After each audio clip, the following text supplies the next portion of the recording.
Hello singletons! In this episode of my pimping adventures I want to show you my promo section. In here I have cards that are from the Vault promo, buy a box, expedition, stuff like that. Unlike other cube builders, I don't really mind having versions like that, because some cube builders really don't like having F&M promos, or especially from the Vault. So yeah, I include all those and try to collect as many cool versions as I can. So yeah, I hope you like it, and if you have thoughts on those promo versions in Cube, then please let me know in the comments below. I'm always interested to talk about Cube. So yeah, enjoy! So I'm gonna start with a few full art promos I have. Here we have my only expedition so far. I will gladly pick up more expedition if possible, but yeah, so far I only got one. My two board wipes, and I really like board wipes, and I have had this Ralph in my collection basically since it got printed. Like, I think since 2007 I probably owned this exact copy, and I wanted to get the Day of Judgment to go with it. Psyblast, which is a really cool card, and I mean, here we have a cool twist on the full art thingy, and I really like how they went from the textless cards to full art with text, because I think that's much easier for new players. And yeah, but I like both versions, and in my cube you always have a binder with all the translations of all the cards you can't read, and yeah, so it's not that big of a deal in my cube, but still it's cool if you can read it. Elspeth's Champion, and I think the more beautiful artwork, because I really like this artwork. I mean, the other one is great, but I like this one more. Sarah Angel, who should have been cut from the cube a while ago, but I mean, it's Sarah Angel, and everyone who has been playing for a bit longer knows that, yeah, it's Sarah Angel, and you don't cut Sarah Angel. The better version of Sarah Angel, but still, Sarah Angel is OG. Armageddon, and I mean, this version of Armageddon is not as much liked by most players, but I really like it, and I actually like the foiling process of the From the Vault promos, but I mean, they warp like hell, and that's really bad. I opened this one myself, the From the Vault Annihilation, and I remember the enclosed pack was warped nearly half a centimeter or more. Like, it was ridiculous. Hero's Bladehold in Spanish. This counterspell I was hunting for quite a while, and eventually a friend of mine who does trading professionally, like he owns a store and stuff, like a digital store, and yeah, he had that, and we were doing like a really big deal, and yeah, so was really glad to get this one in the deal, and because I think this is one of the most beautiful counterspell artworks you can find, and especially the foil version. And just a simple text, just counter target spell. 3 of my most favorite words. Closely followed by draw 2 cards. And this card should have been cut a while ago, but yeah, I really like that card, and I mean, it's deep anal, so you can't get rid of that. Yeah, Jay's Upheaval, one of the best cards in Unpowered Cube, and I mean, even though my cube is technically unpowered, like it doesn't have any power 9 or stuff like that, it's a much higher power level than the Legacy Cube, and it's a bit closer to an actual power cube as far as the synergies and archetypes go. Bident, I really like Edric. Like, Edric is my favorite cube card, and this basically gives you Edric with an amazing secondary ability, so like that one. Yeah, a few more common ones. The Impulse, which still looks like a Mod of Runes to me. This DRS was part of the same deal where I got the counter spell, and because that dealer specializes in legacy and vintage staples and foils, so yeah, always happy to make deals with him. Only got the Shriekmaw a few weeks ago, and I actually didn't have a Shriekmaw in it prior to that, so yeah, it was a needed pickup. Excuse me. Yeah, Living Death, quite versatile, can be a board wipe, can be I will kill you now, it's amazing. This hippie I have had since it got printed in this version, and yeah, like this and the Wrath of God were cards I even had back then, and I played this in a lot of legacy decks. Yeah, so love this card, never gonna cut it. Same with this card, I also played that in legacy a while, even though back then I just played regular versions with the 4 different artworks. And I mean, I like the 4 different artwork series, and a few of them are nicer than the others, but yeah, I didn't want to choose between those, and those come in foil, so it's this one.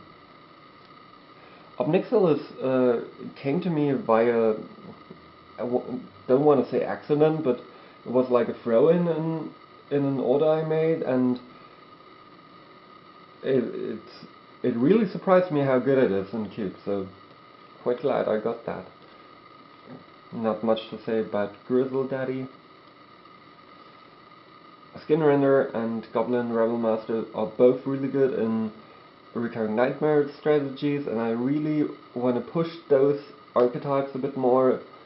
And yeah, so I love drafting those myself. So, and sometimes you can just beat people with Rebel Master, which is sometimes enough. Bolt, Burning of Jingye. Another one of those where I should have cut it years ago, but it's Jackalpop, so you don't cut it. Mom and Dad, I mean, they're really great. Yeah, 2 of the most iconic elves. I mean, for me, those are the elves, and I'm one of the few people who actually likes this artwork from Lanois Elf. I played the white border version when I was 11 or something, and I played it in all of my green decks, and yeah, so I really wanted to get the foil with that version. Even though the 7th edition foil looks amazing, but yeah, that's just not possible for me. This one was an upgrade I did, I think last week. I had the German buy box promo in my cube so far, and yeah, I met a Russian guy who was here for a visit and did a few trades with him, and I really like Russian cards and Chinese cards and stuff like that. And yeah, so quite glad I could pick that up.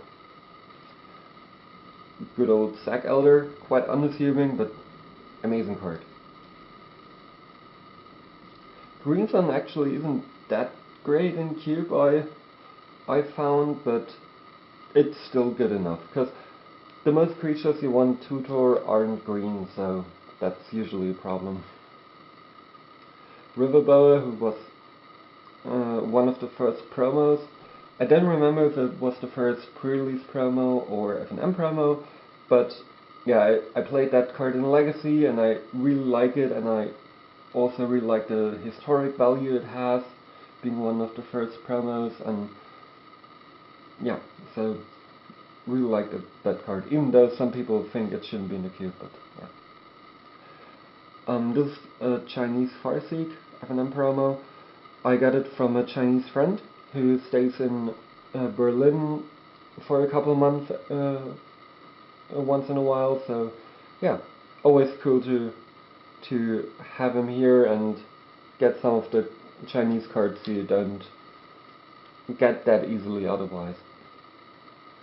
Abrupt Decay, I did have a regular foil of this one, like a pack foil, and I traded away because this one was around 30 euros, the other one was about 80 or 90 euros, and yeah, that's pretty much why I have this version. Geist, I really like to get the other version of the Geist, but yeah, it's quite hard to get. I think it was the WMCQ promo a few years back, but so far I only got this one. I was quite surprised by Ojutai's command, but yeah, it's really great. Good old Cruel Ultimatum. I mean, yeah, once you can resolve it, usually the game ends if they don't have a counter spell. I played in this pre-release, I think myself. I did play a lot of original Ravnica, and I think I got most of the pre-release. I do remember that I had like the release event, or I did play the release events back then, especially for Dissension. But I think I also played the pre-release, and yeah, so I picked this copy up a few months ago, and to help with the black-red or black-green reanimator archetype, like the value reanimator with Recurring Nightmare. So yeah, I really like this card. Hangerback is just stunning in this version. Like, this is my only invention I have so far, and maybe I will try to pick up a few more because they're really cheap right now, and yeah, there are a few ones on my list that I really want, and I'm quite glad that I don't need like the expensive ones like Soaring and Mana Vault, because already got pimped versions of that. A Friend Dynamo, I mean, nothing really to say. Tanglewire and Smokestack are cards I really like. The attrition based archetype is something I really like. Yeah, just a Smokestack control deck with maybe Wildfires and Armageddons or Balance and Crucible and stuff like that. So yeah, and I actually did quite a bit of play a bit of Paper Vintage, and I mean always with decks from friends, but yeah, and I always played the Smokestack deck, which was amazing. Mindstone, I mean, in a cube where you have signets, it's not that great, but you can always cycle it, and that's why it stays. Yeah, Batterskull is just one of the best equipments ever made, and sadly they don't make it like they used to. Wurmcoil, yeah, is Wurmcoil, and I finally got an Emrakul. Yeah, because I picked up a foil Show and Tell, and yeah, my boyfriend had this one in his modern deck and wanted to have a regular copy, so yeah, we traded, and now I have the shiny one to go along with my shiny Show and Tell. So yeah, thank you for watching, and please be sure to like and subscribe. I will do a few more of these where I show you the pimp sections of my cube, and yeah, so yeah, see you in the next video, and up until then, keep it singleton.